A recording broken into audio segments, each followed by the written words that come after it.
I handle all of our finances and I can see that there's no savings. I can see if John gets hurt tomorrow on a job, we're You have 168% on fixed costs. You're broke. I feel we're so strapped for money that I am just trying to bring in as much as I can. You are spending more than you make every month, that's for sure. It's not sustainable. This is an unbearable amount of stress, and I feel it every day, all hours of the day. I am carrying this weight over here on my own when it comes to how our household is being run and what our monthly finances look like. That's on me. We've got nothing. There is no cushion if we fall. We lose everything overnight. I mean, it feels more and more like I'm just getting attacked here, so I'm starting to feel defensive, to be quite honest. This is directly from Amy's application. Quote, we're in a combined $400,000 Canadian of debt, not including our mortgage or car loan. I don't know how to create a CSP when there is no money left at the end of the month, even after cutting out every single extra cost we could. Today, I'm speaking with Amy, who's 32, and John, who's 40, and they are struggling to come together as a team to manage this mountain of debt. I'm looking at their CSP or conscious spending plan. You can download the same thing for free on my website. If you're in the same boat as this couple and you're struggling to figure out where to even start, I go through that in detail in my money coaching program, which you can get at iwt.com/money coaching. Let's take a look at their key numbers. Assets, $900,000. Investments, zero. That's a big red flag. Savings, $2,160. Very low, especially for a family with kids. Debt, $768,181. Total net worth, $133,979. They earn a combined income of $155K, which is very healthy. Their fixed costs are at 168%, which explains everything. They are spending 68% more than what they earn every single month just to keep the lights on. That's the whole ball game right there. Investments are at 1%, no surprise. Savings at 1%. Guilt-free spending is at negative 70%, which of course is impossible. I have a lot of questions, so I say we get right to it and meet Amy and John.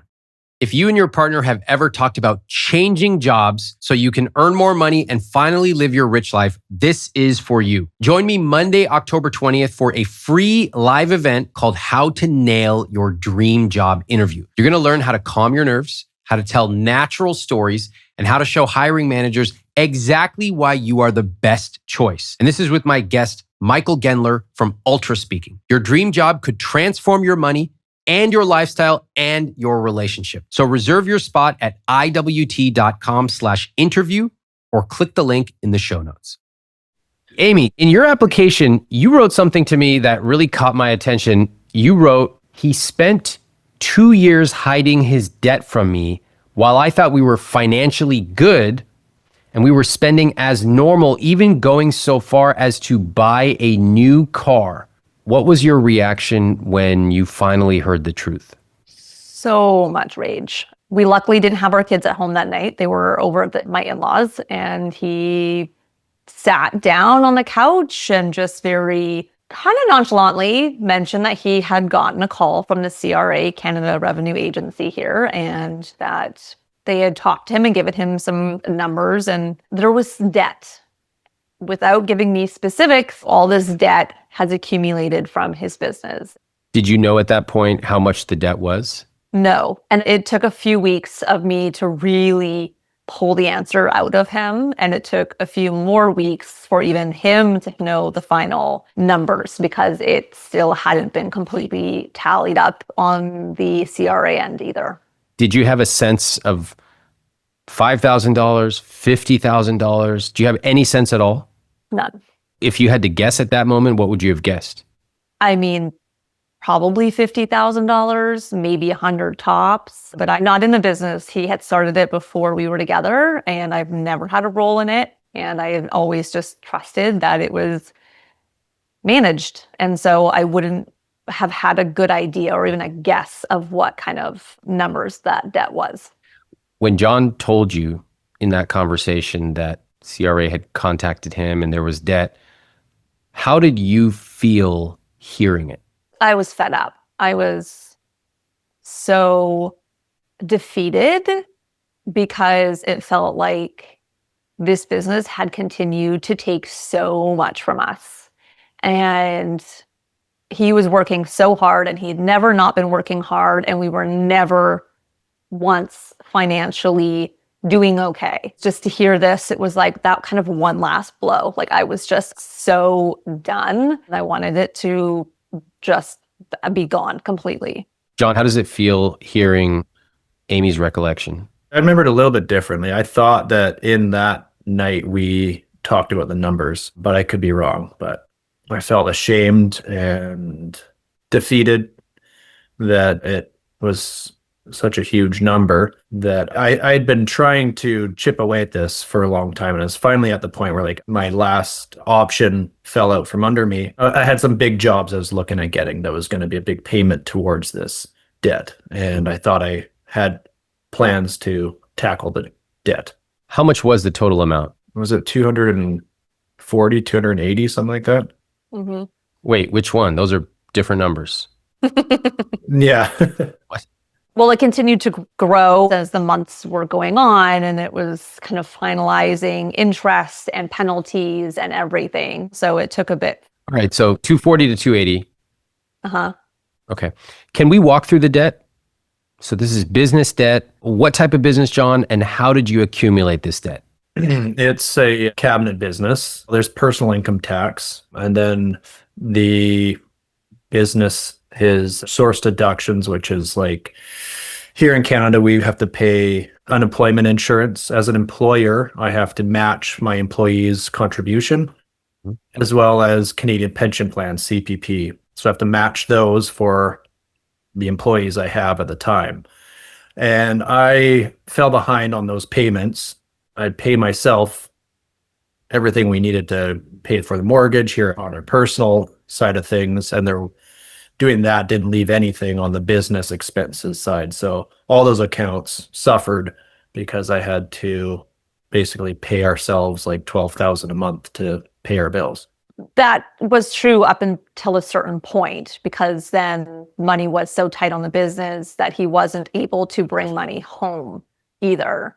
So money was getting redirected at a certain point into the business only and not coming home, in which case that's when I started to work. And it was my income was keeping us afloat. His income was keeping the business afloat. How many years did it take to accumulate this amount of debt? It was 3 years now.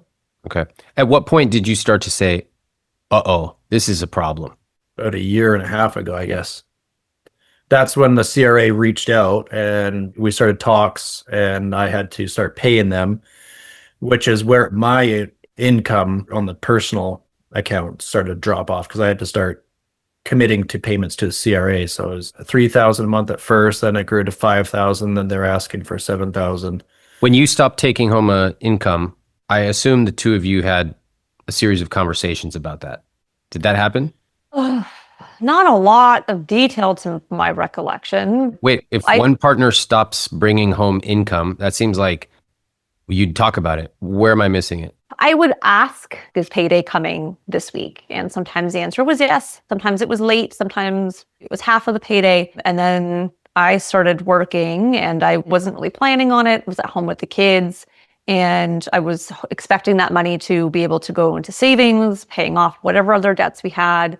Okay. And then rapidly it started to shift into John wasn't able to have a payday. So I would bring my money in instead and use that to cover bills and the mortgage. And then that started happening more and more, where his payday wasn't coming in at all, and mine was taking over everything. Mm-hmm. Could you make it on one income, on your income alone, Amy?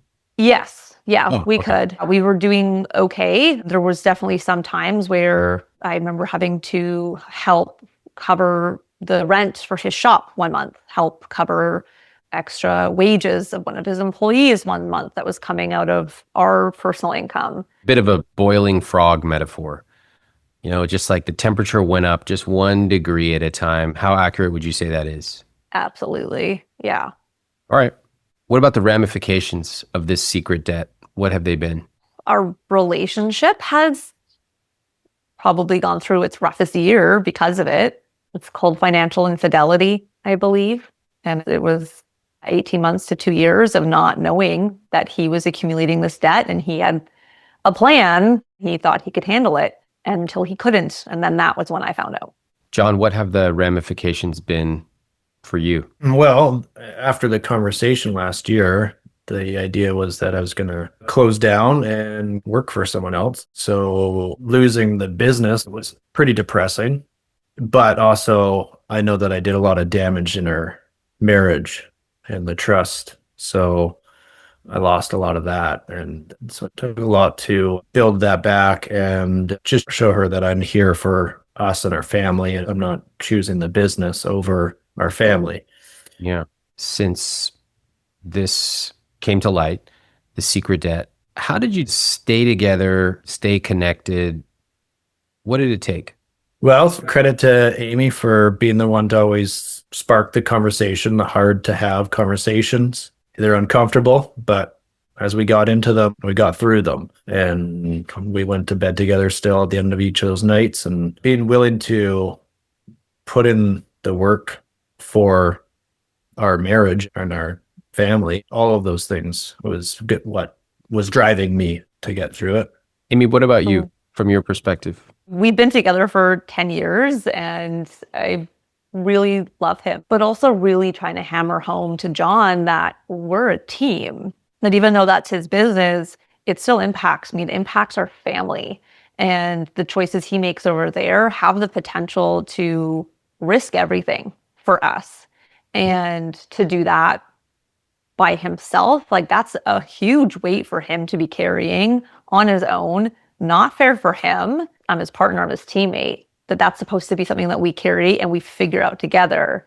And because he had made a choice to continue carrying that weight by himself for so long, it took such an extra toll on him that it didn't need to. And it prevented this huge time frame where we could have been figuring something out together. That was really frustrating and something that I really tried to get through to him as well. Got it. Amy, in your application, you wrote, I don't know how to create a conscious spending plan when there is no money left at the end of the month, even after cutting out every single extra cost we could. Mm-hmm. Both of you are nodding. What's the feeling like? Confusion, helplessness, what? All the above. Yeah. Okay. Yeah. If you don't mind, I'll jump in. There's some curveballs. So we were in the process of me switching gears. I had something lined up and realized that income that I was going to bring in was going to be significantly less than what I could do with the business. And at the nearly the same time, Amy's pay got cut quite a bit as well. Mm-hmm. What'd you guys do? What I want to know is what'd you do when you discovered this massive gap? Well, so I turned down the job and I stuck with the business and I laid off some employees and now bringing home a consistent paycheck. And that's where we're at right now. And Amy's got some schooling that she's in the works with to boost her income. Okay, sorry. Let me just pause you right there. So I'm trying to understand if when couples see numbers that are staggering and stark and not the direction they need to go, sometimes, in fact, most times, they do nothing. They simply bury the piece of paper under the couch cushions and then they just they go, whatever, it'll work itself out. This sucks. It's like learning to live with a toothache. In a rare number of circumstances, like maybe 3 to 5%, they go, what the f? And it's a red alert. It's like they do a spring cleaning. Which one was it? We did the spring cleaning. We did. Oh. And I'm the one who manages all of our household finances. What? Whoa, you did the spring cleaning? We did the spring cleaning. Okay, So all right. we cut out everything. We spent hours sitting down and adding up every single number. And I know you don't like the semantics of the spending, but it was like, okay, how much are we spending a month on groceries? If we're eating out, how much are we spending on that? So getting kind of the lump sums and where the money was going and then being like, okay, we need to cut that down by this Did you much. do it? Or we did. So there's no eating out at all. What matters is you actually were quite responsive. You did cut your spending, which is great. That tells me when circumstances required it, you two both said, we got to make a change. Yeah. Great. Amy used the phrase financial infidelity.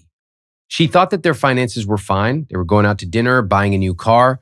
But it turns out that John was hiding hundreds of thousands of dollars in debt for years. And we can fix a little overspending, but it's a lot harder to fix broken trust, especially around a topic like money, which is one of the most intimate, taboo topics there is.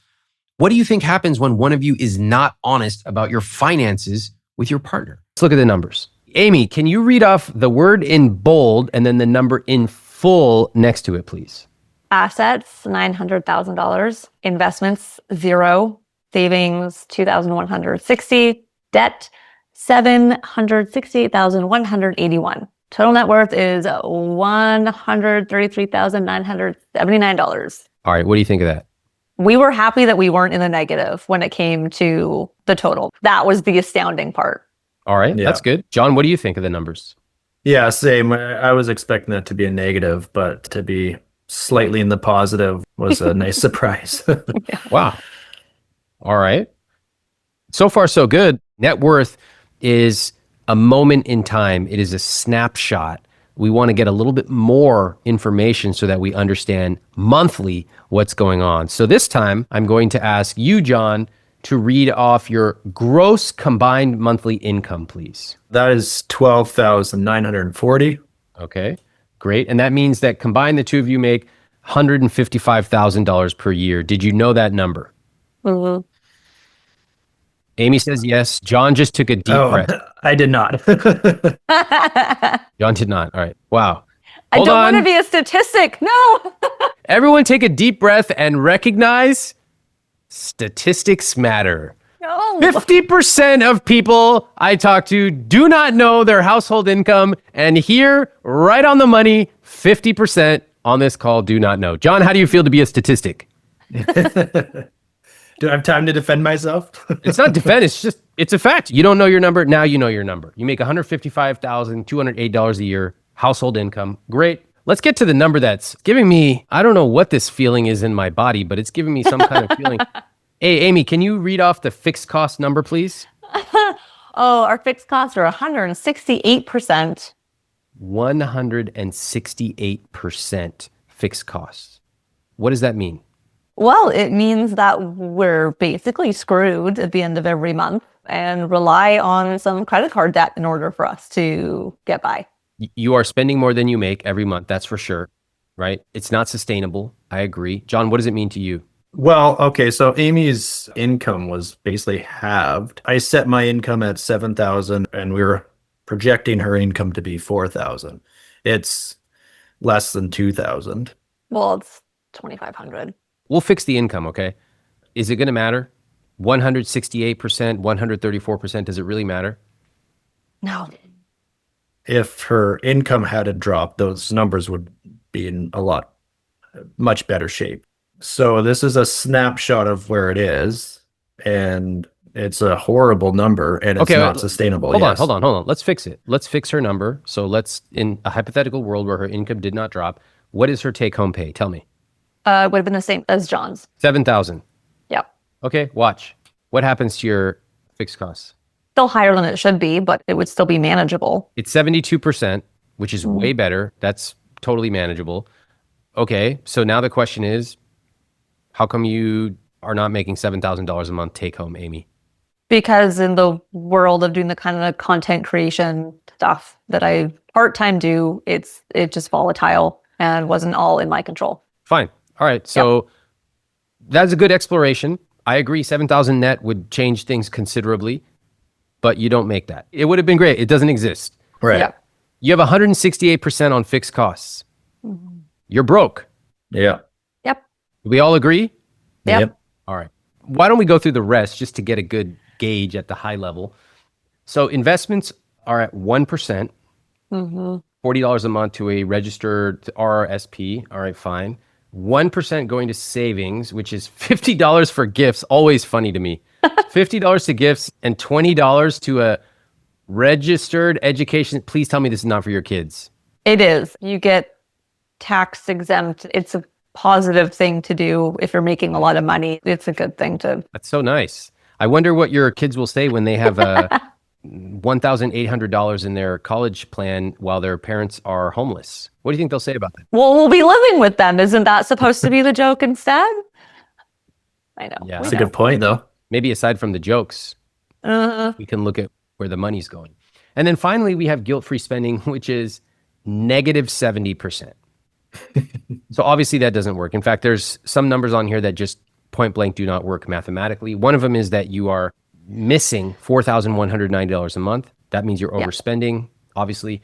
And if we go back up to your income, it indicates, I believe this is you, your net income is negative $1,000. Yeah. How can that be?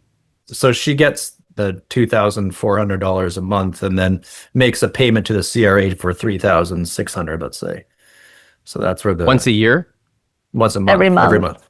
That's where, like, if you look at the negative, that we're in the negative over 4,000 every month, it's because I have to send the CRA 3,700. But that's not because of your income, right, Amy? That's just Yes, it is. That's my income tax debt. That was a previous year. So it's last year's total income tax debt that we weren't able to pay. And that's the same thing on my end that's accumulated. So she's also got a number that we're paying off as well. Yeah. I see.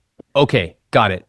Let me tell you how I would recognize that differently here. Okay, I think this is a good key important point. So what you did was you basically skipped a step. You're probably making $1,000 a month here on your net. Ballpark, okay? What you just saw is your fixed cost drop down to 126%. Okay, that's good. But your debt payments are actually higher. They're probably $2,000 higher. So instead of this, I'll add it 5,888.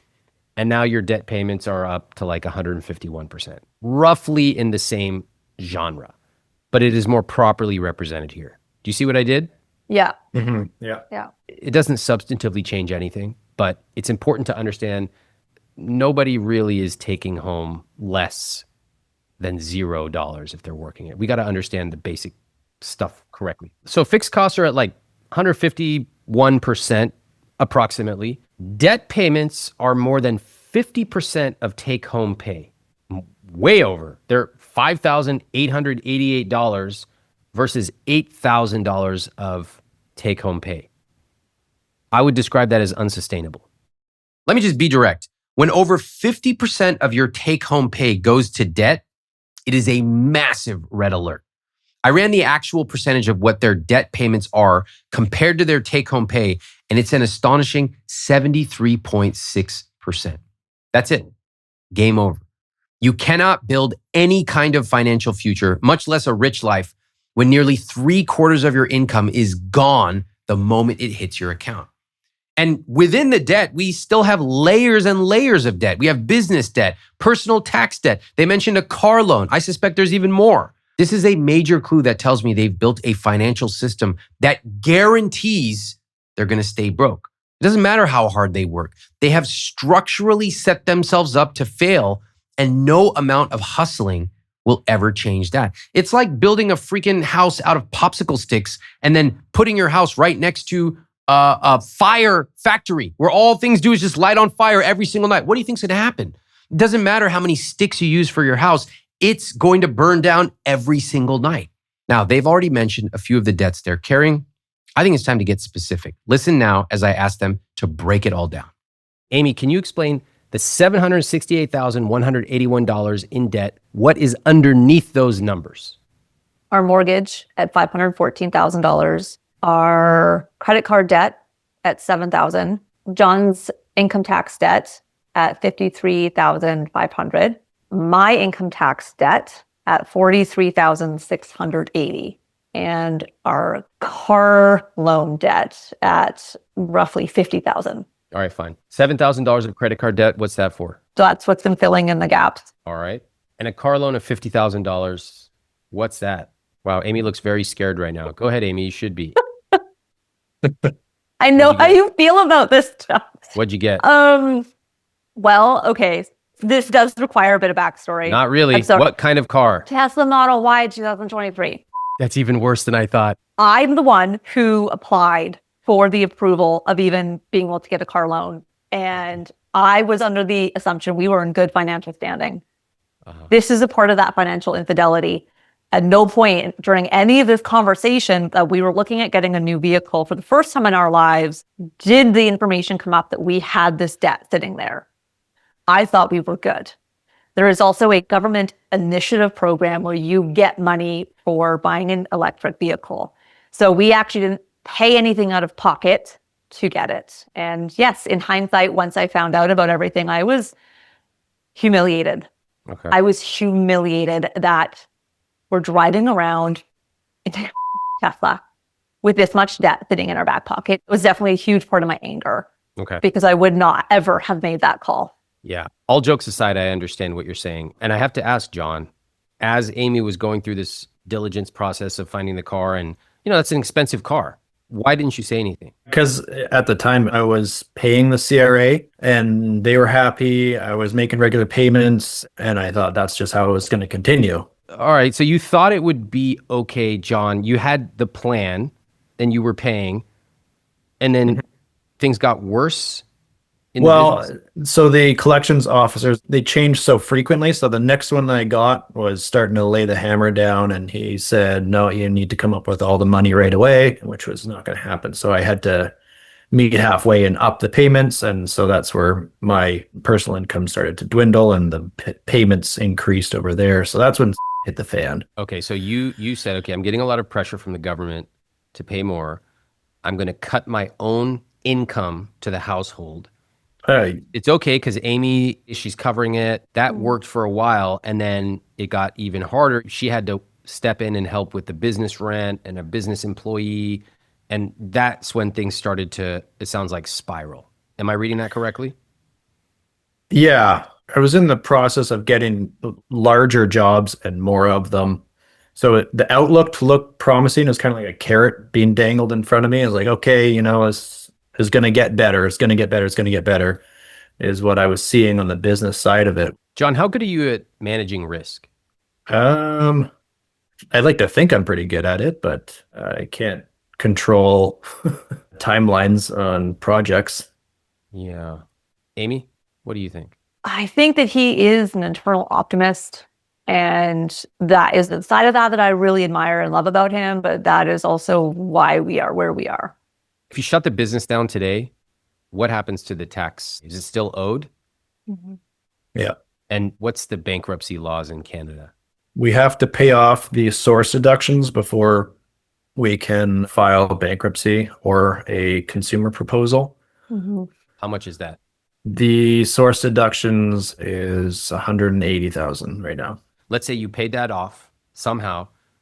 Would you be able to declare bankruptcy? It does look like once the source deductions are paid off, that banks and the consumer proposal, other options would become available, like consolidation, kind of debt kind of options. So we would be able to at least look into those before we had to assess for bankruptcy. So it sounds like maybe, but not for sure. Yeah. Yeah. All right. What do you guys think the solution is here? Well, we thought the solution was to sell the house and use the leftover to pay off as much of the debt as we could. I think we calculated there's still going to be some left, depending on where we ended up in a house situation. We looked at buying somewhere across the province. So we actually explored that quite a bit to sell the house. We thought about refinancing the house. So I got to work and put in a rental suite downstairs to increase the value of the house so that we could get it appraised or higher amount. Somewhere around 850 is what we were shooting for. And that difference of about 300,000 would be significant.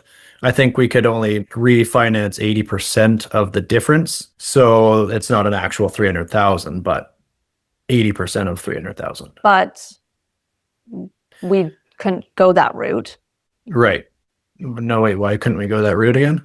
Because our lender with the mortgage had policies in place, which At the time, yes, right. At the time that you are not allowed to use the equity in your home to pay off CRA debt. That's right. Specifically CRA, they would not lend us money. Same with banks, have the same thing. Will not lend you money if it's to go towards a government debt.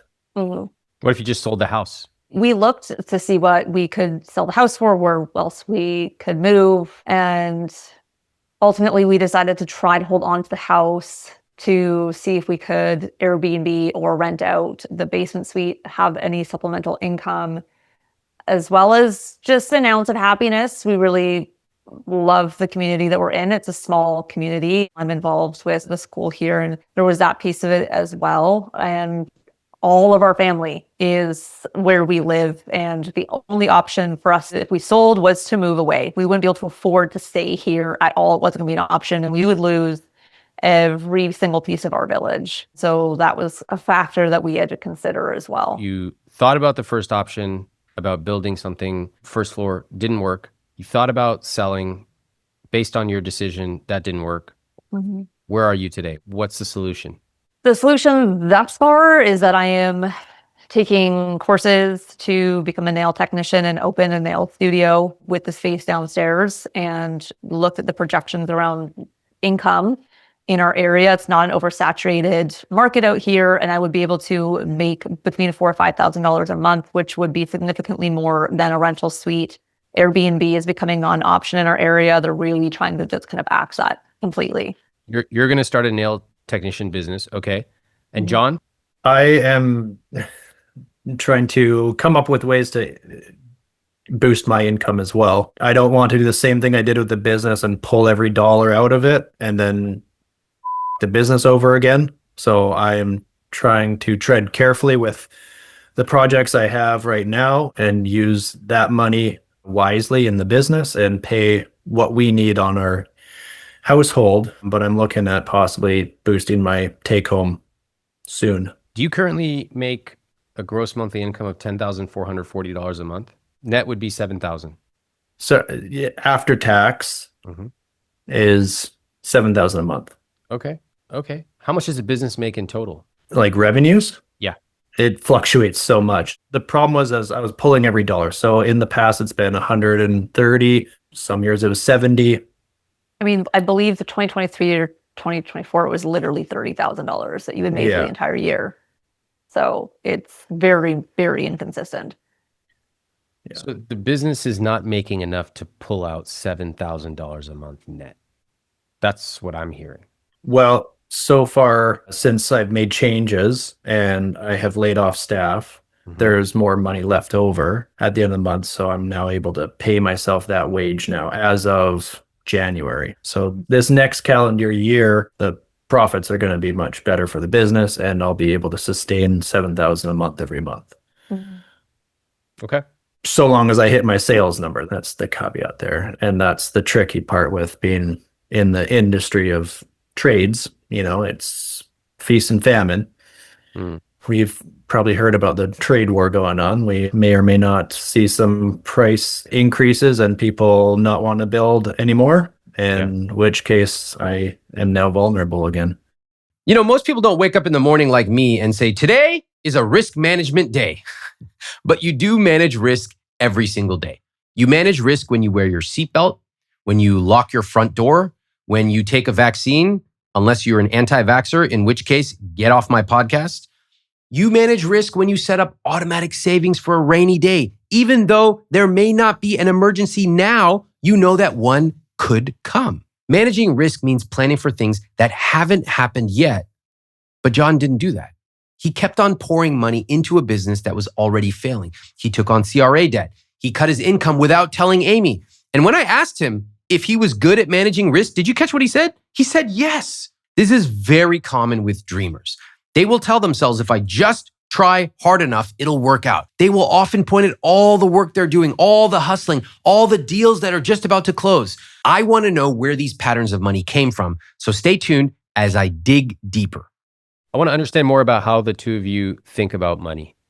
So, Amy, when you were growing up, what do you remember your family saying about money? My situation is a little bit more complicated. I have multiple households I grew up in. My parents divorced when I was a baby, and more often than not, my mom was a single parent. She hated money. She didn't like talking about it. She didn't like that it existed. She said that. My dad said that about her. She was a single parent working her off. But in hindsight, I was able to gather that she wasn't very good at handling her finances. And there was some months that our power got shut off. And I, as a kid, she very much kept that from me. It wasn't my burden to carry, but we lived in an old house. I just assumed that maybe the power had gone out in the neighborhood, and I never knew. But we had to go to the laundromat. And there was some weeks where I would have to pick through and decide which of my dirty clothes I wanted to wash because we couldn't afford to wash all of them. Mm-hmm. So that was that side with my mom. The other side at my dad's house was him and my stepmom, and he worked a very average government job, consistent paycheck, pension, all of those details. And he lived off credit cards. And generationally, his dad had never said no to him ever and ended up dying without a penny to his name. And my dad continued that mentality with himself, that if he ever wanted anything, he bought it, including cars to work on, motorcycles, whatever toy he wanted, everything new and shiny and pretty. And yeah, last I'd heard, it was over $90,000 in credit card debt with multiple different credit cards. 90,000, 90. 90, yeah. Wow.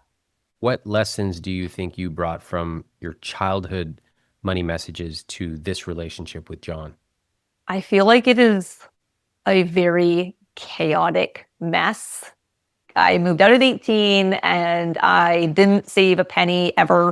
If I had $20 in my account, I was stoked because I could still go get Starbucks. Mm-hmm. I worked hard and I should have had money and I never did. I spent it. All my bills were covered. My rent was always covered, but I just spent whatever I had. What about today? Today, I am the worrier. I am always stressed and fearful and wondering how to make more money and how to make what we have go further, how to make our groceries last longer. Is your financial life chaotic? Yeah. I feel like we're flying by the seat of our pants every single day. No matter how frequently we sit down and budget and spreadsheet, I feel like no matter what, at the end of the day, we're just flying blind. Okay. John, what do you remember your family saying about money when you were young? My parents asked us never to talk about our finances with other people. Oh. Because it was private. You grew up in Canada? Yeah. You grew up in like the equivalent of the Midwest of Canada? No, I wouldn't say that. What? No. What the All right, that's a very Midwestern thing. Is it? Oh, okay. Yeah, like money is for adults and like that's not for the children type of thing. Okay, go on. Well, so what I mean is they would mention we don't have money for that. We don't have money to do that. We're saving our money. We'll, this month we're a little like cinch the belt was a term they used to when they needed to like save up for a trip or. Were you poor? That's what they made it seem like when we were growing up, that we were not well off. But I think that now that I'm in a position that they were in, I think they did quite well. They went to Disneyland, went on ski trips. They drove cars, but that's because they didn't prioritize buying fancy cars. They bought a 4-acre hobby farm, which nowadays is worth a lot of money because of the location. So they said those things growing up, and they said, keep it between us. So that's what I mean. What happened as you got older? When I had a job, I was always living paycheck to paycheck, especially in my younger years, because I was just out partying too much. Mm-hmm. But I had an apartment. I was paying rent, wasn't prioritizing buying groceries, but I was just blowing my money at a young age. What did you tell yourself at this time? Let's say, what are we talking, early 20s? Yeah. What did you tell yourself about money back then? I wanted to earn more of it. I wanted to be financially stable one day. Mm-hmm. I don't believe that. I don't believe you told yourself in your 20s, I want to be financially stable. I simply don't believe that. No 20-year-old No 20-year-old guy says that to himself ever. I was looking at buying investment properties on the East Coast. Yeah, but that wasn't to be financially stable. What was it to be? Yeah, for like passive income. Exactly. What else did you tell yourself in your 20s when you were out partying, spending money? I'm not judging. I don't care. I spent a lot of money in my 20s too. But what did you tell yourself? I wasn't worried about the money I was spending because I was making pretty good money. Mm-hmm. So like if you log in your checking account and it was like, I don't know, $50 or $100 or something, what did you tell yourself? save that until next payday. Okay. And then in my mid-20s, I started saving money and actually like taking my paychecks and dividing them into sub accounts to not be blowing my money all the time. Where's the savings? What's that? Where's the savings? It's 15 years later. Well, we bought this house. Oh, okay. This is very fascinating to me. So like a lot of people, they save, like very thoughtfully. They save for decades. And then they buy a house and then they feel house poor. And I go like, I just said, where's your money? Where's the savings? It's been 15 years of savings. Show me where it is. And your answer was kind of like, a little mopey. Well, I didn't buy this house. Okay, well, where's the savings? I didn't finish actually. It wasn't 15 years of savings. I didn't say that. Mid-20s, you're 40. Yeah, but I wasn't saving this whole time. Okay, carry on. I spent it on items. Like I bought myself a Jeep, paid it off early, bought myself a bunch of equipment for my business. I'd ate up a lot of money. I was having fun with it. I was doing what I wanted with it. Right now, I can't do what I want with money because it's not there. Well, it's there, but you just owe a lot of debt. Yeah.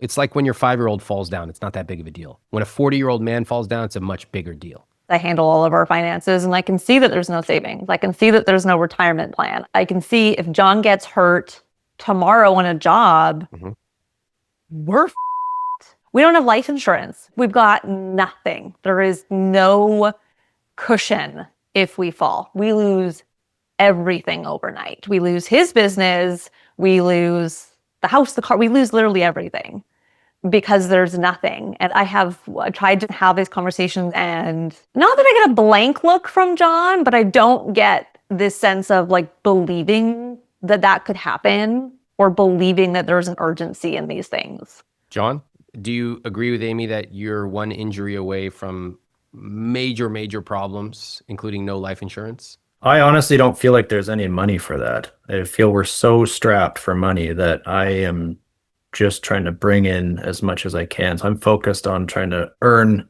as much as I can. But it's been years. It's not like it's only been in the last 6 months where things have been excessively tight. And I've had moments where it's been terrifying. It's kind of scary to hear when two partners don't see money the same way. And we're not talking about having $5,000 or $10,000 of debt. We're talking about having hundreds of thousands of dollars of debt with 2 kids, with no life insurance, with less than a month's worth of expenses in your savings account. Yeah. This is a major problem. What's the future? This trajectory, it's not looking good. Be specific. We cannot hold on to this house. We can't have 2 cars. We could sell and hopefully pay off a large amount of money and rent. I don't know if we could afford to buy in a different city, but yeah, something at this trajectory, we're sinking extremely fast. That's not the worst case to me. That actually sounds perfectly fine to me. Oh, we sell a house and make hundreds of thousands of dollars and then go rent somewhere. Oh, boo-hoo. What do you mean? That sounds fine. I don't really consider that actually, that's like good case. John, what's bad case? I don't think jail time is in the cards, but what's worse? I guess bankruptcy would be worse. Credit takes a huge hit. I think you just answered my question because that's not the worst case. Like I said, that's actually ideal. Worst case is your business gets knocked down tomorrow because of tariffs or whatever, or you get injured or something happens to Amy's thing, and you all have 1 week's worth of money, and that's it. And now your house is going to get taken. Your kids can't go to school where they go to school. Who knows what's going to happen to a relationship under this kind of financial stress? That's bad. You guys don't talk about this a lot? I've tried. I have tried the tactics of scaring into action, I guess. Does it work? No, we're here, so no. Okay. It feels like you two are stuck. I actually felt like we talk about our situation, our money quite often, especially recently. We are talking about like, we can't afford to do that. We shouldn't be spending money on that. We got to stop doing that. The long-term savings, yeah, maybe we have a different vision of where we're at, what the plan is with that, I feel like we don't even have a dollar to put towards savings right now or retirement. Hold on. You've used the words feelings a lot about money. I don't feel we have enough. Do you know? Well, yeah. So what I mean by that is we don't have the money for that. I don't see it. I don't see it. Okay. Okay, fair. Fine. Amy looks skeptical, but this is beside the point. John, you're surprised that you and Amy don't see eye to eye on the acute severity of the problem. And you're saying like, hey, we have a plan actually. Like, I think we're on top of it day to day. Okay, fine. Maybe you are, maybe not. I take your word for it. But the day to day is not really what concerns me. My question is, what's the plan? When is the debt going to be paid off? How are you going to increase your savings so that if something happens to one of you, your children are protected? What would be your answers to those questions? Mine is I'm not talking to John, please. No. See, that's where I feel like we're stuck. I don't see like how we can come up with more money until we earn more money. Let me say something I think a lot of people feel, but rarely say out loud. John is trying. He is showing up. He's having conversations. He's working hard. And in most areas of life, that counts for something. But when it comes to money, effort doesn't always matter. The world doesn't care how many hours you've worked if you're not driving actual results. Your credit card company is not going to give you a round of applause for updating a spreadsheet. The CRA doesn't care if you tried your best. They just want their money. Like, it reminds me of the spelling bee when I was a kid. I didn't do it just to have fun, sitting there reading 2 hours a day with my mom, this freaking Scripps Howard yellow book of words. I did it to win. It was not just about effort. It was about results. And I think John is confusing effort with results. The tough part is when you're putting the effort in and still not seeing results, it can be very demoralizing. I want to tell you the difference between, in my experience, people who stay stuck and people who get unstuck and win. The most common reaction from people who get stuck is they try all this stuff, it's not working, and then they go, what's the point? They start making up excuses, they blame the world, or they just keep doing what they're doing and hope that somehow magically things will work out. The people I know who are successful do not do that. They are very honest with themselves. They take a hard look in the mirror. They go, okay, this isn't working. What am I doing wrong? Where can I improve? Let me switch it up. And that's where I think John is. He's confused, overwhelmed, frustrated, and certainly not adapting, even though this clearly is not working. And in addition, there's another problem here. They're not working as a team. Amy's worried about risk. John's focused on income. They stopped trusting each other with money. Remember Amy's phrase, financial infidelity is a huge deal. So before we start fixing numbers on their CSP, I want to talk about trust and what it would take to rebuild it. Listen as I ask Amy what that phrase really means to her. I want to understand more a little bit about the teamwork going on here. Amy, you mentioned the term financial infidelity. What does that mean to you? It's making the conscious choice day in and day out to hide something significant, and the little lies that go into the decision to buy a car. That would have been a good time to bring it up. And instead, the little lies that we should do this. That's a great idea. Or going on weekend trips that cost money we didn't have. Are you satisfied with John's answer that he thought things were fine? There was a conversation we had at dinner once, and I said, okay, we need to get you back into work. I see now that was not even close to enough information. We really need to get you back to work. I agree. That is not direct at all. Amy, when he said that, what'd you think? That meant nothing to me. Yeah. Yeah, I don't know what that was supposed to mean, but that definitely wasn't clear that meant I'm carrying a whole bunch of debt over here, and that's how we're going to fix it, is by you going back to work. John, what stopped you out of curiosity from being that direct? I guess I was scared. That was a lot of money. Yeah, I was trying desperately to get rid of it, to pay that debt and just move on from it, but I couldn't get a handle on it. So I feel like we're treading water. Like, I feel like the want is there, but that's kind of where it seems to stop. But are we working together, or? Let me ask a different way. Are you working together effectively? No, because we're still in the negative by thousands every month. And I don't think that it's effective. John? Well, can actually we follow up? I'd like to know why. Well, I mean, even a week or two ago, I had to pay the CRA payment, I had to pay our property taxes, and we had $500 left in the bank account. I was stressed. And so my solution was I'm going to sell some things on Marketplace, have $100 to go grocery shopping. Haven't had to do that since I was in my early 20s to make sure that no money was being touched out of that account. And I remember messaging you and just saying, hey, please don't make any extra stops this week. No beer pickups, no extra snacks. And your response was simply, okay, with a heart. And in my mind, that would have been a bit of a red flag to come home and be like, hey, what's going on with our finances? What's going on this month? So it's just one of those moments that kind of highlighted like, okay, I am carrying this weight over here on my own when it comes to how our household is being run and what our monthly finances look like. Like, that's on me. John?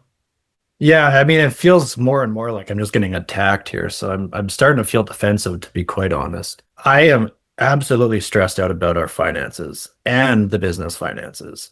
Like it's not like, oh, that's your problem, you deal with it. No, this is our problem that I got us into. This has weighed on me for years. It's changed me as a person. This is an unbearable amount of stress, and I feel it every day, all hours of the day. How can I improve that? How can I make more money? That's my focus right now. I find that to be an extremely interesting reaction that you just had, John. First of all, I welcome it. I love when somebody can describe how they are feeling in the moment. I never want to attack anyone arbitrarily. That's not my job. My job is to figure out how to get you where you want to go. The reason I called that response interesting was it almost felt like it was one of the first times that you have literally and figuratively leaned forward. Like, this is how I'm feeling. I'm stressed. I'm feeling attacked. Like, now we're in this. That is the level of anger that I want you to have, because hundreds of thousands of dollars of debt is actually not acceptable. It's not. And like this concept of like, well, we talk about it a lot and it's like fine, but your partner says it's not fine. And so if one partner says it's not fine, it's not fine. And then like, well, what's the plan? What's the debt payoff date? Don't know. How are we going to build savings? Don't know. We got to like make more money. How? Don't know. Like, that's not acceptable. And I like the anger because it's going to take decisiveness to get out of this situation.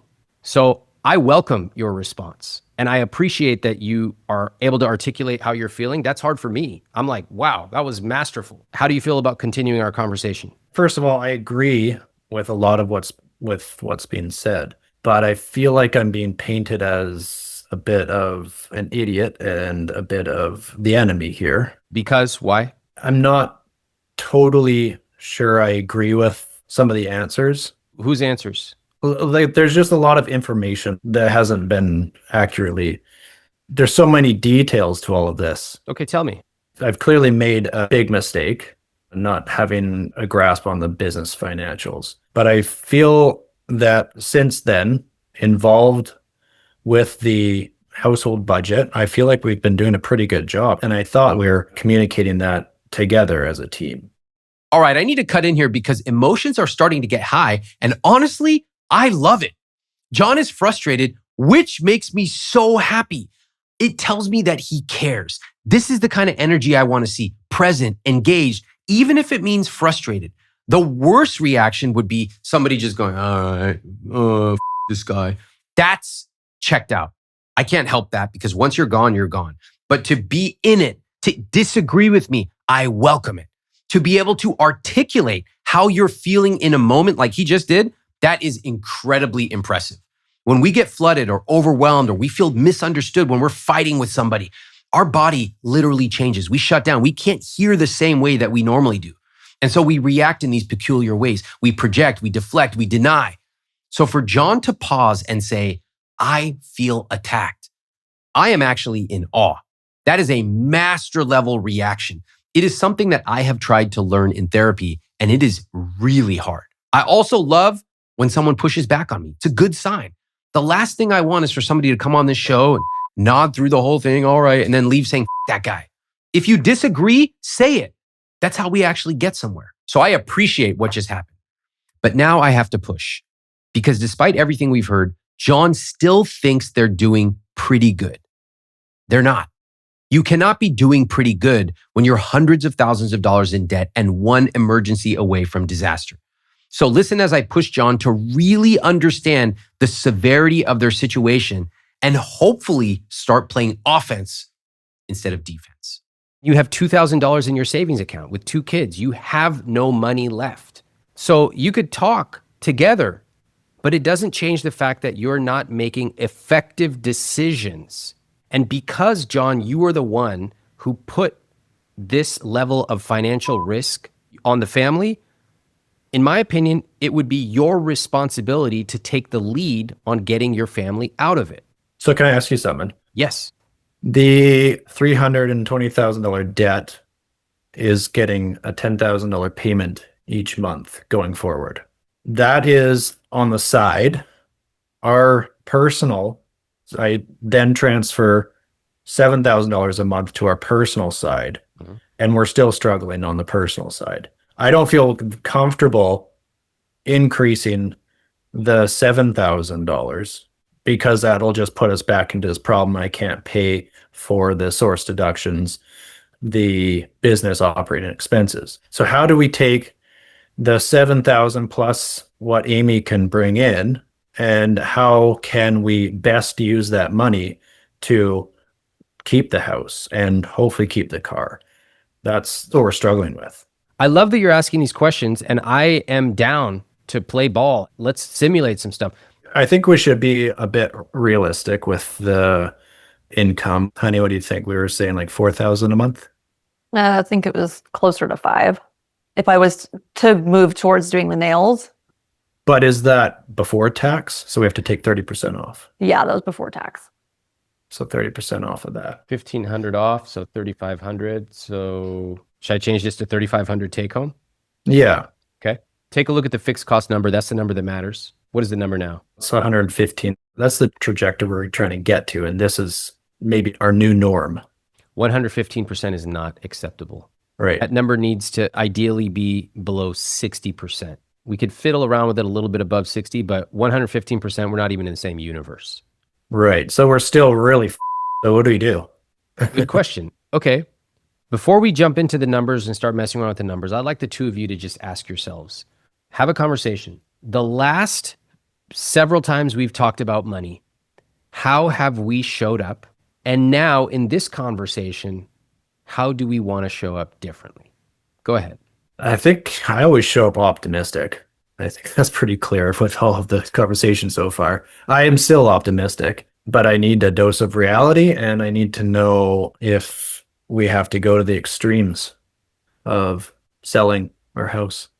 Well, the two pieces I am thinking of is that my CRA repayment plan is short-lived.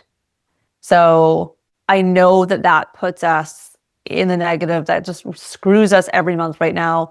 But I haven't defaulted on a single payment, and there is a time frame. And if we can buckle down, make more money in the meantime, and get those payments done instead of defaulting or screwing up and letting it snowball into a higher number, that feels like a light at the end of the tunnel when it comes to that one there. At the same time, there's the schooling that I'm doing to be able to make that income right downstairs. And so, yes, obviously, if we have to sell, we have to sell. But I lose that option of having rent-free space downstairs to run a potentially successful business. Like I said, that is not an oversaturated market in our area. I do believe that that will financially be lucrative and will help. So that's where my brain goes, or are those two pieces. It's just how do we navigate the current financial situation until these pieces are dealt with, really. Sorry, can I cut in real quick? First of all, I like this. Back and forth is great. The question was, how have we shown up in past conversations, and how do we want to show up differently? I just feel like no matter how good or productive conversations are, no matter how many calculations we make at the end of every time, it's going to like Okay, we just kind of keep going back to hoping for the best, and that's it. So how do you want to show up? With a plan. I'd like to stop feeling like we're just grappling around in the dark. That's generic. I know That's like me saying I want to go to the gym and just like magically get a 6-pack. That's an outcome. How do you want to show up in this conversation? I would like to show up as being more optimistic. Oh, I guess that would be nice, where I get to show up feeling like there's hope and look at John's face. I like that for her. There's a smile. John's nodding. He was kind of caught off guard, right, John? Yeah, I like that response from her. I want that for her too. Okay. If it were me, from knowing you, the way I would show up is I would say, I think in the past, we have danced around the truth. And the way I want to show up is I am ready to make hard decisions now. And I would almost reframe it to bad news in the short term is good news in the long term. But bad news in the long term is death. yeah. And that's what you've been doing. Hope is not a strategy. Fiddling around with numbers is not a strategy. We need to make some tough decisions. Are you all ready? Okay, great. Let's take a look. The goal is to get your debt paid off, your fixed costs down to roughly 60%. I understand that might be difficult. Maybe we stretch it a little bit, but in the ballpark. Now, I'd like to just give folks a quick little understanding of where the money's going in fixed costs. Your housing costs at $2,975 a month plus your utilities are 26%. Not bad for what I assume is high cost of living area. Yeah. Okay. Insurance $455, car payments at $1,077, debt payments $5,888 per month. It's killing you. It's over half your take-home pay. Groceries at $900, clothes at $50, phone at $245, and subscriptions at $55. Nothing else is particularly egregious. It's the debt. That's your primary thing here. All right, so your fixed costs, and this is if we assume Amy is making more money, which I'm not comfortable putting that assumption in here. I'm putting it back to 1,000. That's fair. Your fixed costs are at 151%. What do you want to do? I mean, you want to talk about making hard decisions, it would be that we have to sell the house. And the money would have to go towards the debt. I mean, it would have to knock off my debt right out off the bat. I know that it's not as significant as John's debt, but knocking it out 100% would alleviate that monthly repayment plan. How much would you take home if you sold the house? Well, we owe the bank $514. So if we got $800 for it, then that goes back, whatever fees and extras and stuff. So it would be, what, roughly $200,000. That sounds pretty reasonable to me. Yeah. 200,000, and just overall, y'all owe 53 plus 46. That's 100 plus 150. You owe about 157,000 ballpark. Do you want to see what happens to your monthly money if you're able to make that change? Yep. All right. So in this case, you've sold your house. I need to know how much you are now paying for debt on a monthly basis. Mine would be down to zero. We'd have to still put 30% aside of every paycheck. But debt, if we sell the house, mine would be wiped. Okay. So that's right here, $5,888 a month. Yeah. Okay. Just out of curiosity, when is this going to be paid off anyway? How many months? From 2023's debt, it was supposed to be 12 months, and I've been paying it. So it would be January that it would be done. This coming January? Yeah. Oh, all right. That opens up another possibility. Let's take a look. So first off, if we just zero this out, watch what happens to your fixed costs. Whoa. 77%. Is anyone seeing what I'm seeing here? What do you all take away from what just happened? So that's the scenario of selling the house, right? Let me reframe it. That is the scenario of Amy's debt payments of $5,888 a month being zeroed out, being completed. Right. How you get there, I'm now seeing multiple possibilities. You could sell the house. Okay. That's one. And y'all would have a 77% fixed cost. Not great, but doable. Better. Better. Mm-hmm. What do you think about that? It's definitely a contender for options, I would say. Yeah, I agree. I think that's pretty good. It would give us a lot of breathing room, Mm. a lot of options. Now, I guess it wouldn't be wise to try to take a bank loan to pay that, would it? You all need to stop dealing with debt is what you need to do. Yeah. People in okay. debt love to use more debt. And you're like the last people who should be using debt. None of Yeah. it. Home equity, refinancing, business loans, personal loans, none of it. It's kryptonite. Stay away. Mhm. That's what got you into this problem. Yeah. All right. I'm seeing nods from both of you. I think you guys get it. If you sold the house, how much would your rent be? We've looked at the rental market and how much we would spend. We probably would look at cost-wise, we'd probably look at having to do a 2-bedroom. 2-bedroom. Yeah, have a kids share. I agree. Okay. Smaller, fine. And would that still cost $2,975 a month? Plus $500 in expenses, so $3,500? That would be the high end of what we would find out here, but not totally unreasonable. John, you agree? Yeah, I think the about $3,000 mark. Here's what I'm going to say.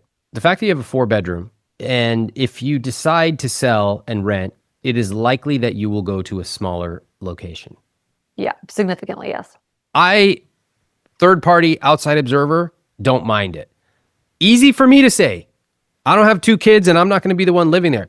But sometimes I think it's really helpful to have somebody from the outside just giving their perspective. So if you were able to rent a smaller place, even for $500 less, $500 a month is really meaningful to you right now. Extraordinarily meaningful. That means every month you're adding 25% to your emergency fund. Guys, it's really important. This is the way you start thinking long term, not just what's happening for 4 months, but 12 months, 24 months, 48 months. These systemic changes, like in your housing costs, can really add up. You take that $500, put it in your savings account. By the end of the year, just that savings alone is $6,000 more. Do you see how I'm thinking about it a little differently? That's how I want you to think about it. Okay? All right. Back to the CSP, which is interesting. We did not factor in any income changes. I think it's time to talk about the income. Yeah. What do you want to do? I am trying so hard. I pick up cleaning jobs when I can. That's something I've done since I was a teenager. What's our theme for this conversation right now? Hard change. Yeah. I'm not interested in replaying the old stories. 'Cause Okay. if they would have worked, they would have worked. Yeah. Here's what I have to say. You mentioned this nail tech business that you're potentially launching, and you said there's not a lot of saturation. What evidence do you have that you will make $3,000 per month net? Conversations with other friends who do this as their current job and looking at the standard cost of services and even lowering it a bit as someone who would be new to it. You tend to do it a little bit cheaper. If I had 5 clients a day, 3 days a week, which it would likely be more 5 days a week, 3 clients a day type of a situation. How are you going to pay for equipment? You got to certainly set up something that's got to come from somewhere. It's going to cost money. Like there's a lot of stuff involved here. I've already been doing that. Due to the content creation work, I do get products for free. And after the certain amount of time, I've actually been selling those items, those furniture items, and then using that money to thrift and buy the furniture I would need from Marketplace downstairs. So the setup is pretty well done. It's just going, and so that was less than $150 to furnish. Great. When can you start? The program is 10 to 12 weeks. I've been doing it for a month. So it's completely self-paced. It's at home. So kids are in school in 2 weeks. I can do much more then and not at midnight.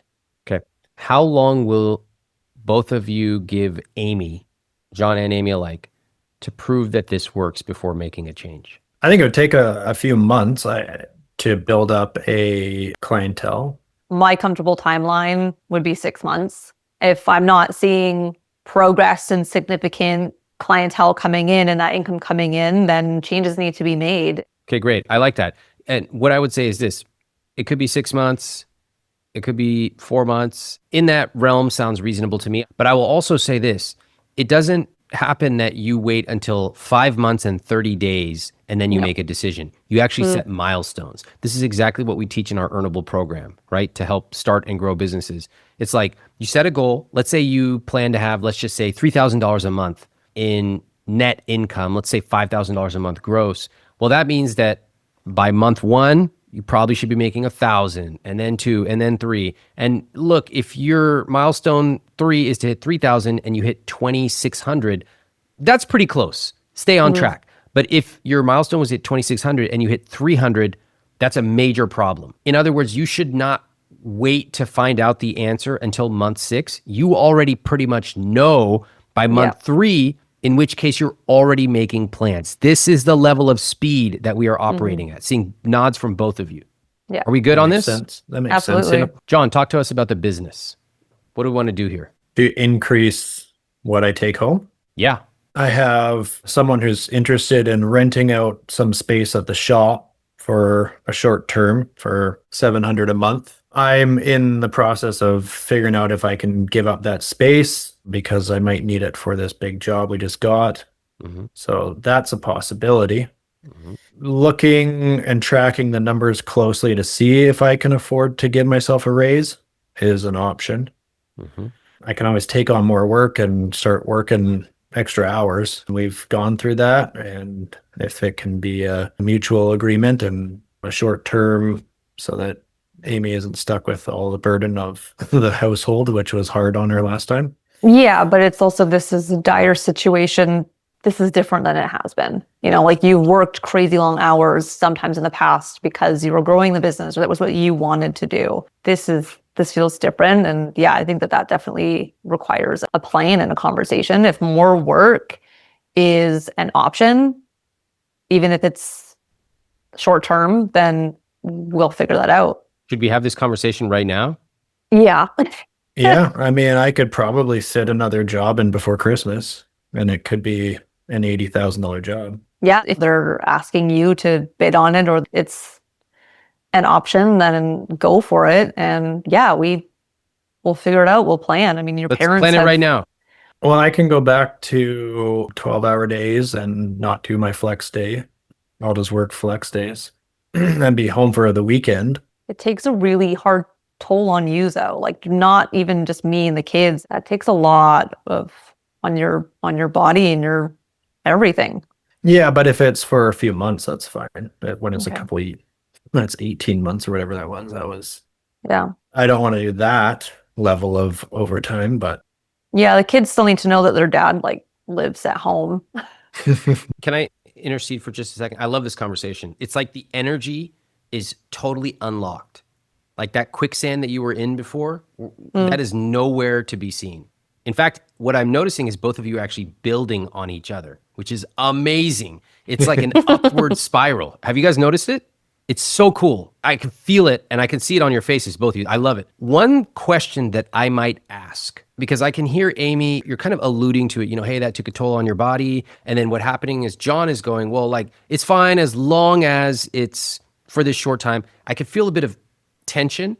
And what I might flip that to is, okay, John, I really appreciate that you are willing to work longer hours to pick up this extra job. You know, it concerns me that you might be putting your body under a lot of stress, but I also understand that this is what we need to do for the short term to get us out of the situation. What would you need in order for this to feel good and for us to be successful together? Try to ask that question, Amy. Well, we've done this before, and I feel like the difference here is that this is a joint decision versus this just No being need to something explain. Just ask him how you can support him. How can I support you in making this work better than it has in the past?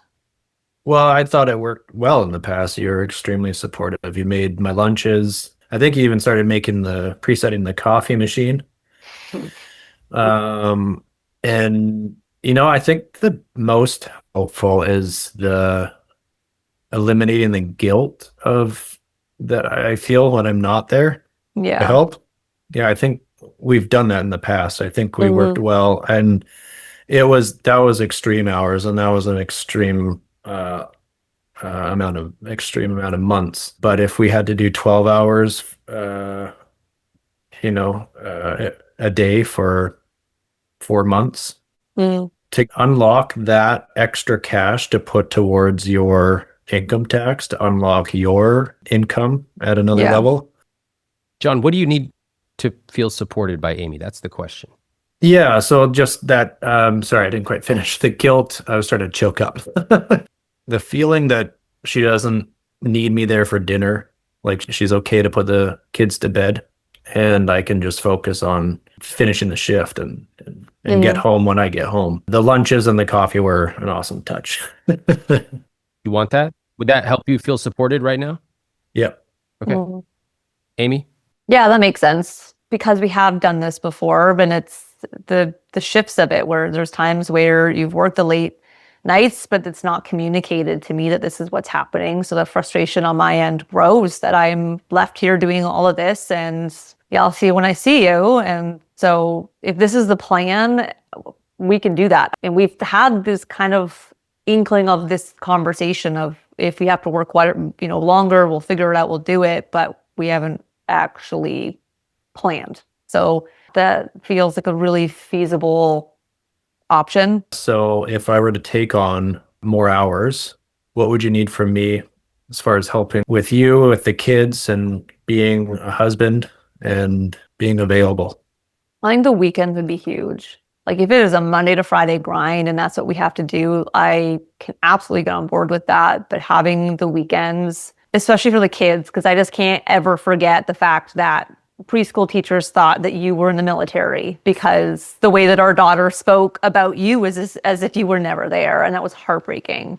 So having you there on the weekends where we actually spend that time together with the family, like if I have that to look forward to, know that that's what's coming at the end of every week, no matter how hard it is, then I'm good with it. I know it's not forever.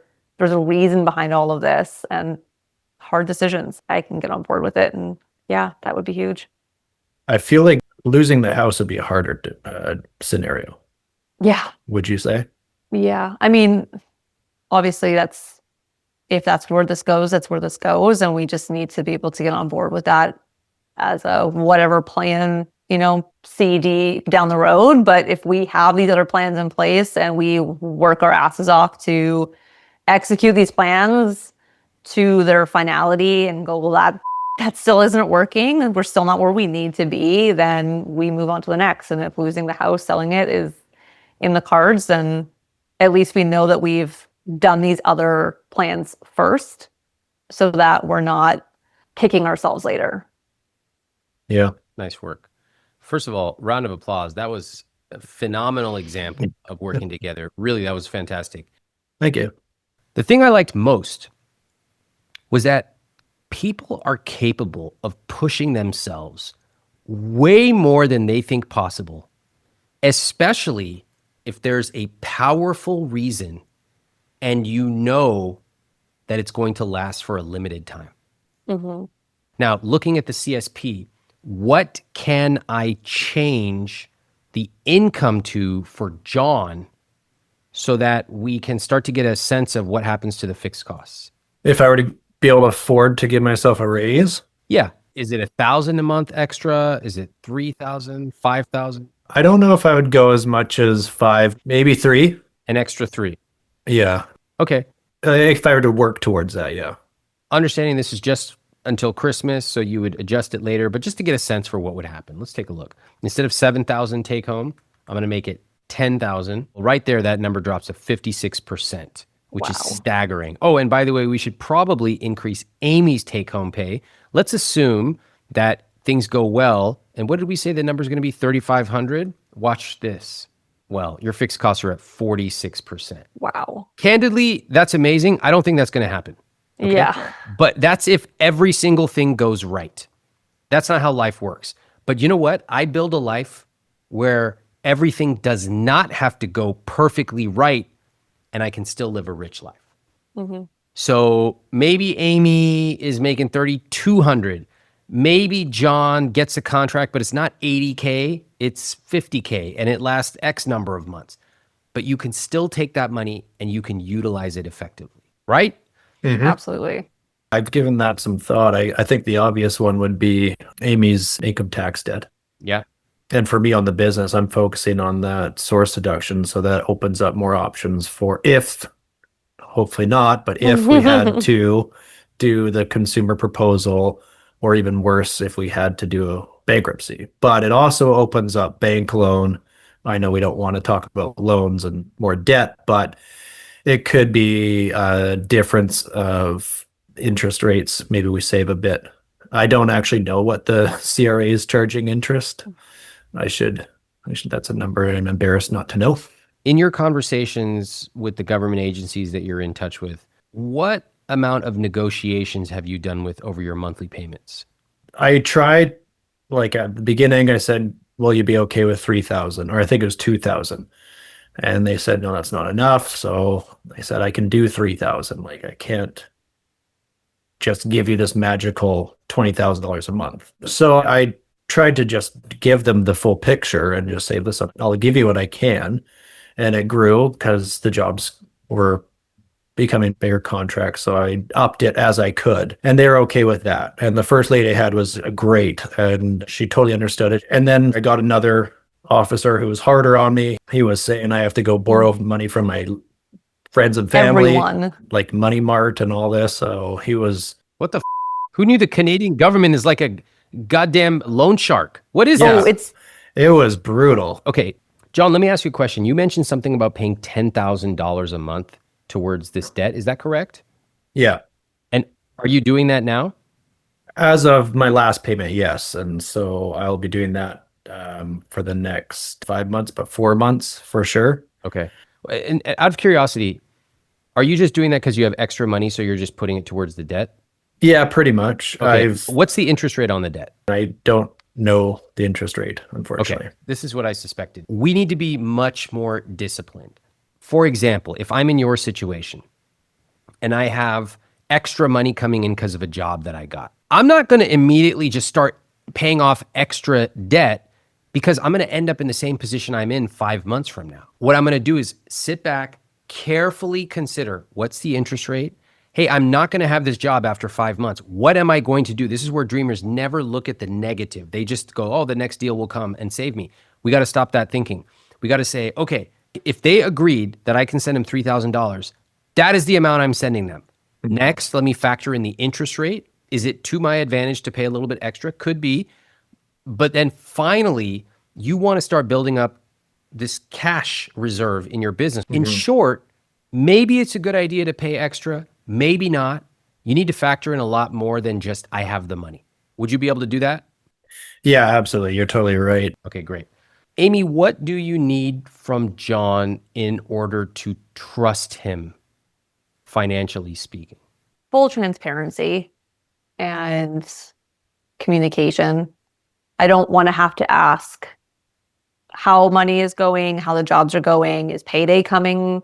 I want it to be upfront that when he comes home, I got this job, this is what's happening, this is how much the job is, this is how much I got, the initial invoice for. And he has done, I'd say at least half of that, half of the time. I want to be excited for him. I want to, he says I got a job. I want to be able to celebrate that with him for a minute. And I think that he tends to get wrapped up in the business so much that those moments just pass him by too. And so to be able to, hey, you got that job. That's amazing. That's really exciting. And financially, yes, that's great. But also it's a really great confidence booster of what he's capable of. So I think that sort of that communication and kind of that transparency among those pieces would just kind of continue to help gain the trust back. That makes absolute sense. I'm totally willing to continue to be as transparent and keep you informed. Like we talked about, you don't need to know when I'm buying material, and I just bought some plywood today, When will you update her? We had talked about like every other month or something. We haven't really. No way. What? No, it was supposed to be every week. We were going to sit down like once every week, and we haven't. It's just kind of it's happened more just conversationally while we're making dinner or whatnot. You're sort of talking around each other, and you're going right back into the stories. And if I were not here, that would have just happened. The second thing I noticed is that there's a lot of murkiness, a lot of gray area. I was nodding along because I was expecting, I knew what she was going to say. Yeah. But you didn't. You thought it was every other month.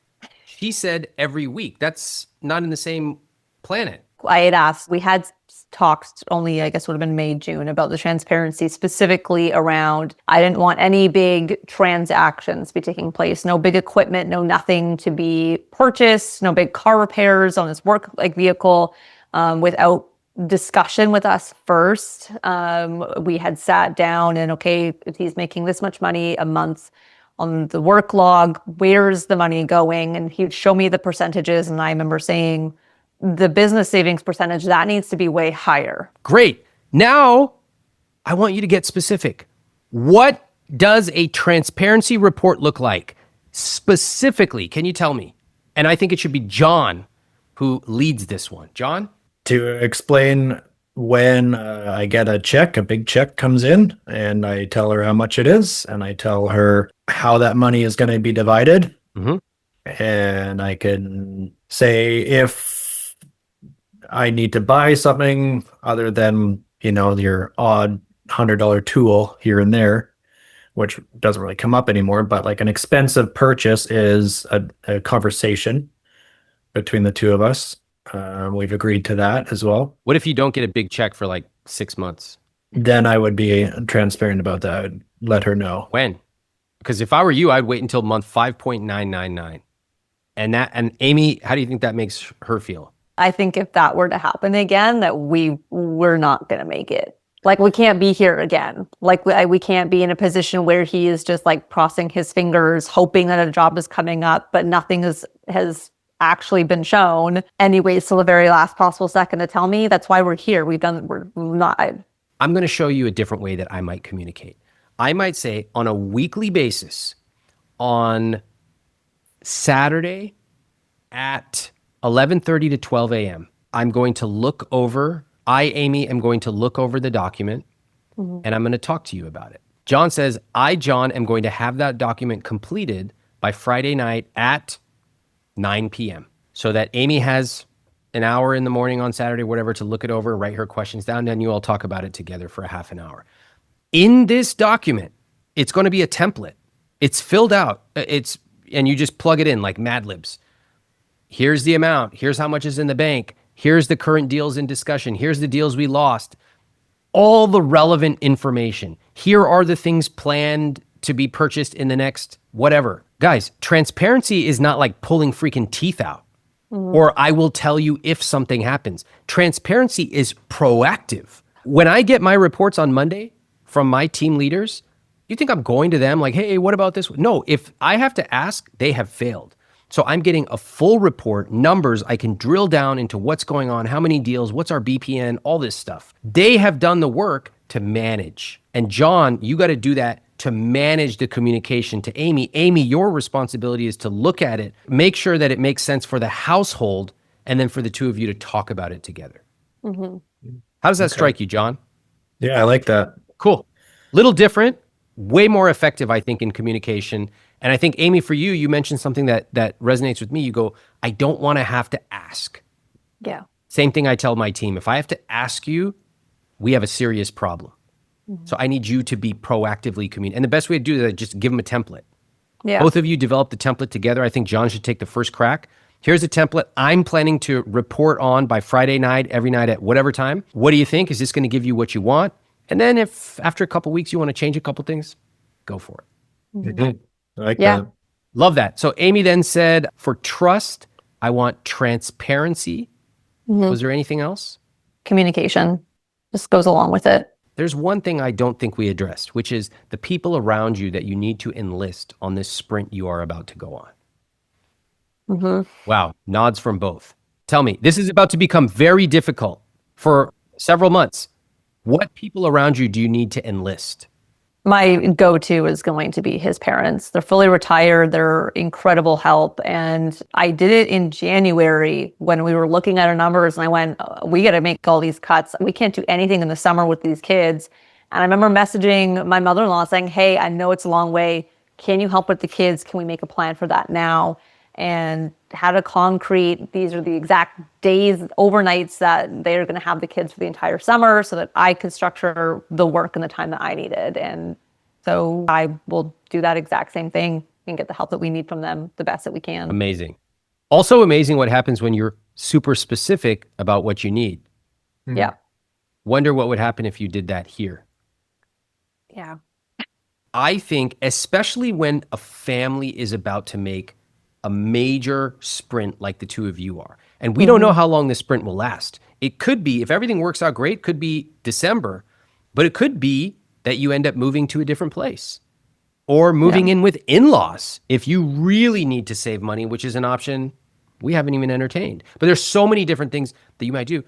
And at a certain point, you need to bring kids in to let them know, hey, we're going to be closer together as a family. Dad's going to be working more. Mom's going to be working a little more. We want to show you what it takes to pay off debt. We have not been paying close attention, and now we are making a change. Trust me, that lesson will stick with them.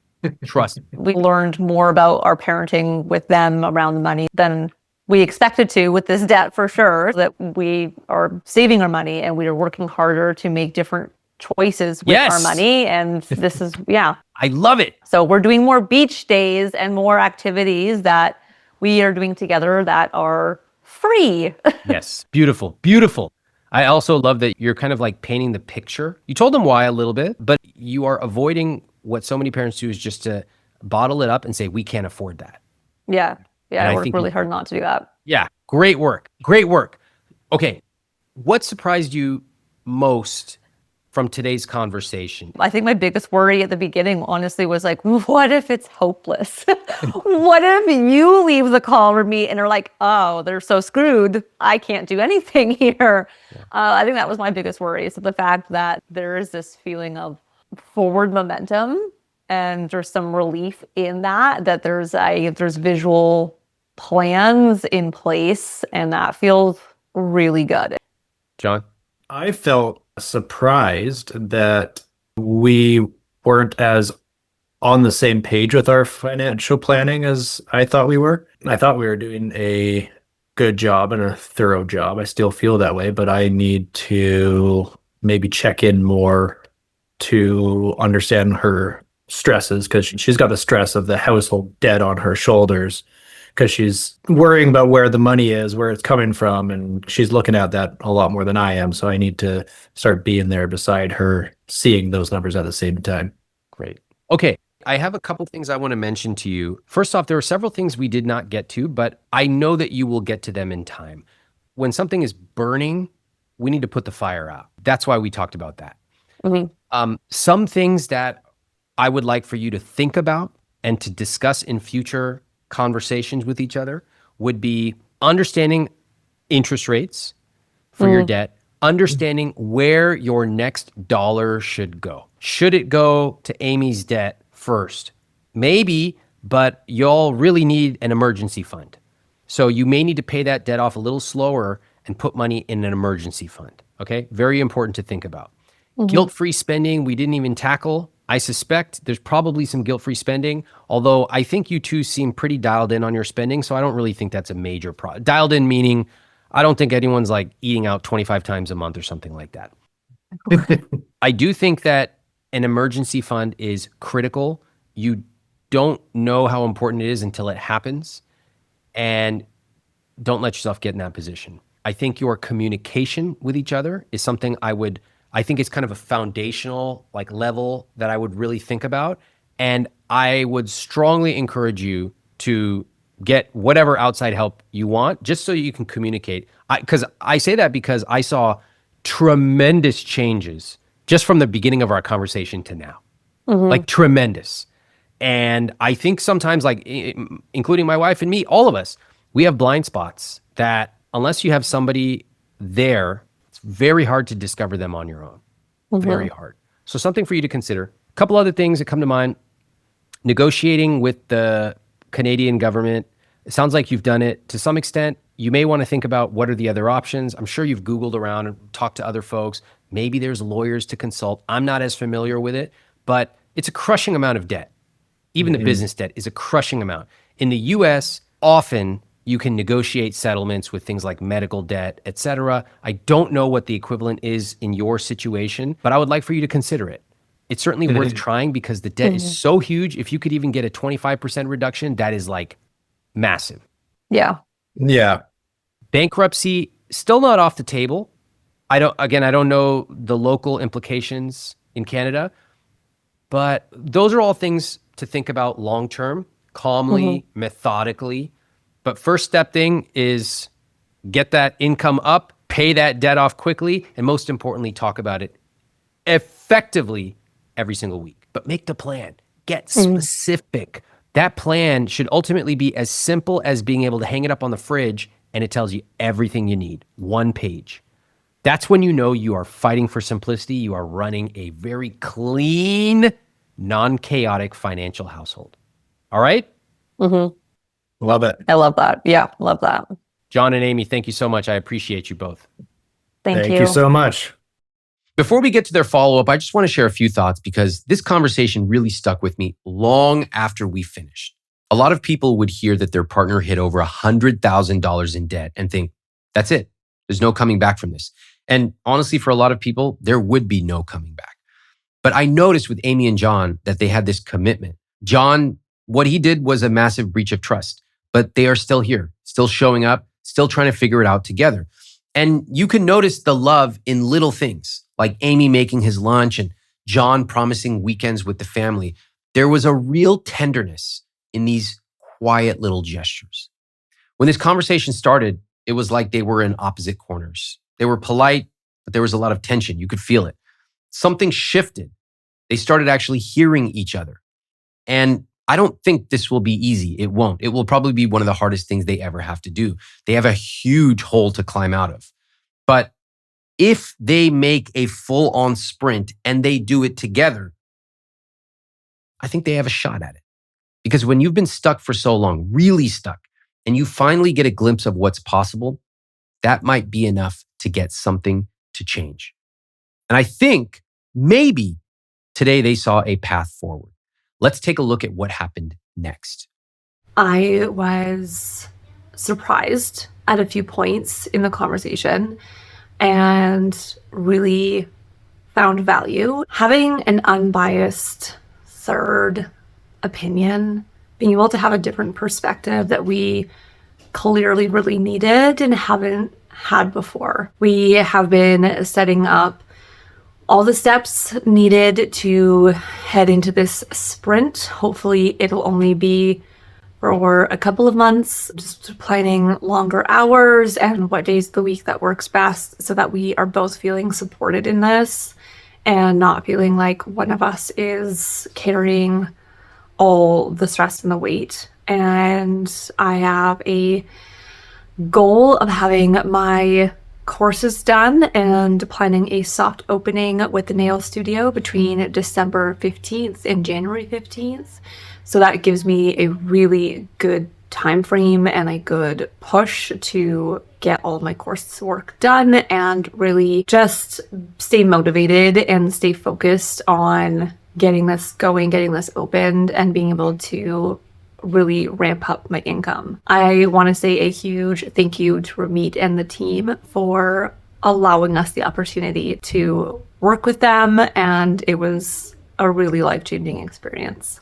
Hey Ramit and team, it's been about a month since we had our conversation with Ramit, and I just wanted to give you a follow-up on how it's been going. John has been working extremely long extra hours, and I am taking over the home front and just chipping away at life over here, working on the course and just doing the best that we can to dig ourselves out of this debt and to stop living outside of our means every month. So it's been hard. During our conversation with Ramit, we committed to making some hard choices. And I think the piece that gets forgotten often is it's not just in that moment, that decision, that plan, but it's having to make sure that we follow it up every single day with actionable steps. So that has been what we're doing. And it's a hard season of life. And we understand that. We were prepared for it.